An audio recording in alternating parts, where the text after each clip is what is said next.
Bendiciones. Te traigo un videito más y quería ampliar acerca del tema que puse el domingo acerca de que si había comenzado la persecución en México.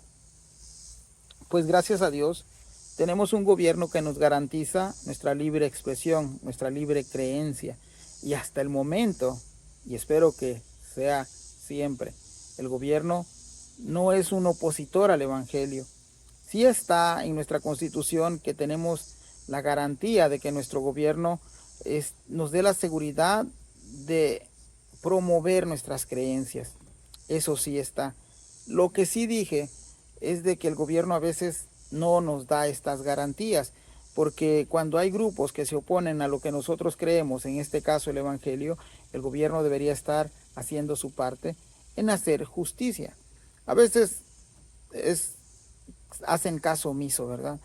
No toman cartas en el asunto. Bueno, sea como sea, el tema que quiero ampliar es de que las persecuciones de los creyentes, de los cristianos, ha estado vigente desde el ministerio de Jesús. Jesús comenzó su ministerio y los principales opositores eran los religiosos de su época, aquellos que eran los maestros, los rabinos, los eruditos. Es más, cuando leemos los evangelios, dice la Biblia que los maestros o los rabinos de la época de Jesús se maravillaban al escuchar al mismo Jesús enseñar. Y cómo no, ¿verdad? Porque Jesús es el verbo o es la palabra encarnada. Es el que nos dice Juan 1:1, que el verbo se hizo carne, la palabra se humanó. Entonces, él era la palabra en acción, enseñando lo que los religiosos de la época deberían de haber estado enseñando. Bueno, el mayor opositor de ese tiempo de Jesús fueron los religiosos de su época. Ahora recordemos que habían dos fracciones en el pueblo de Israel. Estaban los saduceos y estaban los fariseos. Quisiera hablar de eso un poco más adelante o en otro video quizás. Pero ha existido la persecución y la oposición del evangelio en todos los tiempos. Después de Jesús vinieron los apóstoles y a la ascensión de Jesús hubo un gran avivamiento. Todos hemos leído ya en Hechos cómo el avivamiento comienza con los apóstoles y se va transmitiendo al pueblo de Israel hasta llegar a los gentiles, a los griegos, a los no nacidos judíos, a los que estaban en otras naciones. Y de algo que tenemos que agradecer, que cuando hay persecución, el evangelio se sigue expandiendo, sigue tomando otras rutas. Tal es el caso del libro de Hechos, cuando llegamos, que comenzaron a irse a Antioquía, a Finicia, a Cilicia. Es más, por primera vez en el libro de Hechos se nos narra que el evangelio cruza al continente europeo. Es por medio de las persecuciones que el evangelio va emigrando, se va transmitiendo. Y gracias a Dios, porque la iglesia que mencioné, que había sido perseguida o expulsada de su comunidad en el estado de Hidalgo, se ha asentado ahora en el estado vecino de Veracruz, y yo sé que Dios los va a usar para grandes cosas ahí. Y no hay más grande cosa que escuchar y promover el evangelio de Cristo Jesús. Entonces, las persecuciones siempre han estado activas, a lo mejor en pequeñas escalas. Pero voy a comentarte un poquito acerca de lo que Jesús habló, de lo que Jesús dijo en el libro de Mateo, capítulo 10, verso 34 y 35. Esto es bien interesante para nosotros los creyentes. Y es aquí Jesús hablándole a sus discípulos de su época, pero aplica para nosotros. Dice así: no penséis que he venido para traer paz a la tierra. No he venido para traer paz, sino espada. Porque he venido para poner en disensión al hombre contra su padre, a la hija contra su madre, y a la nuera contra su suegra.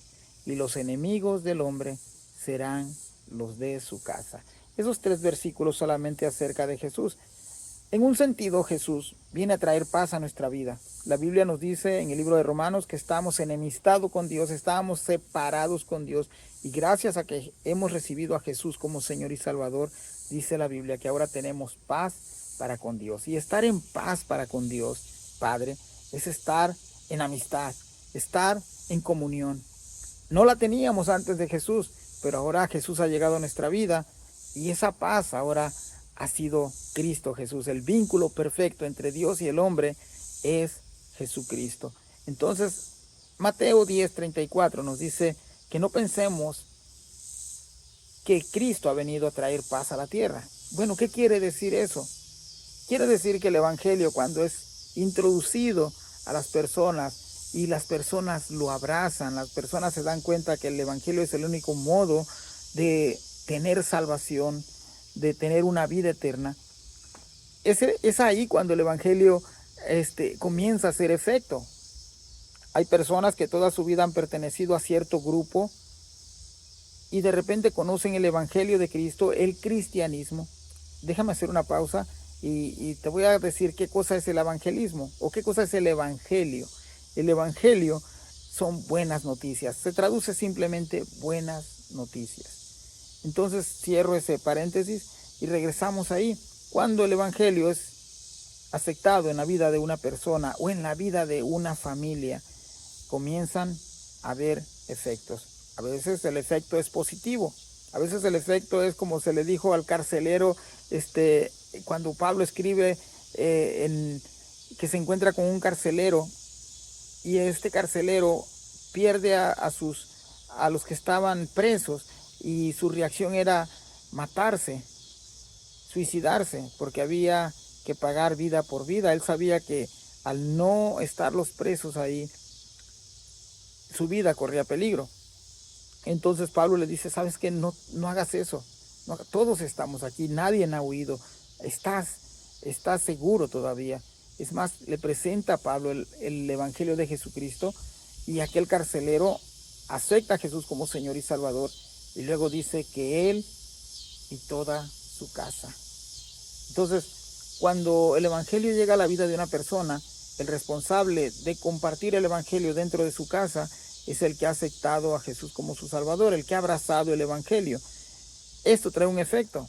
A veces es para bien, a veces es para bien porque el resto de la familia acepta a Jesús como su Salvador y Señor, pero a veces trae un efecto negativo y el efecto es de rechazo. He conocido historias donde las personas han abrazado el evangelio de Cristo y son prácticamente rechazados por parte de sus familiares. Hay gente que ha perdido herencias, bienes por causa del evangelio. Hay gente que ha perdido esposas o hijos o padres a causa del evangelio. Pero también la Biblia nos dice que aunque tu padre y tu madre te dejara, con todo eso el Señor te recogerá. O sea que el Señor es más importante que todas estas cosas. No que la familia no lo sea, sino que en primer lugar está Dios. En primer lugar está Jesús. Bueno, Jesús dice también, porque he venido para poner disensión al hombre contra su padre, a la hija contra su madre y a la nuera contra su suegra. Esto es lo que hace el evangelio. Muchas veces el evangelio se introduce a una familia y en vez de traer unión, trae separación por causa de las creencias.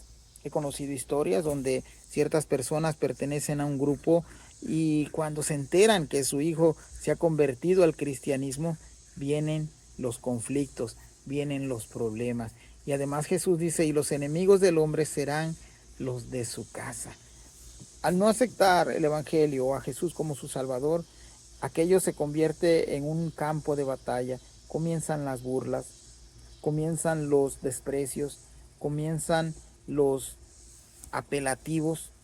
Hay personas que a lo largo de su vida sufren el acoso religioso por parte de su casa, por sus hijos, por sus hermanos, por sus padres, por sus tíos.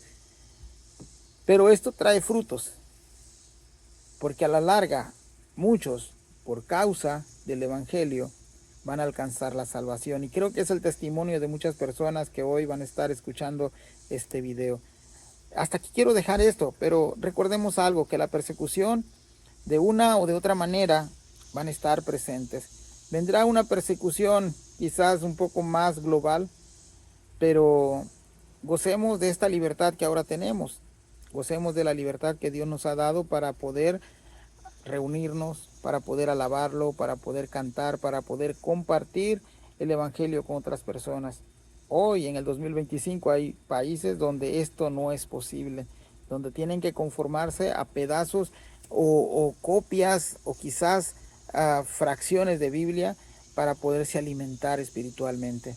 Así que oremos por estas personas que han estado siendo perseguidas, han estado siendo encarceladas a causa de la fe en Jesucristo. Bendiciones, hermanos, que Dios les bendiga. Sigamos orando y sigamos adelante.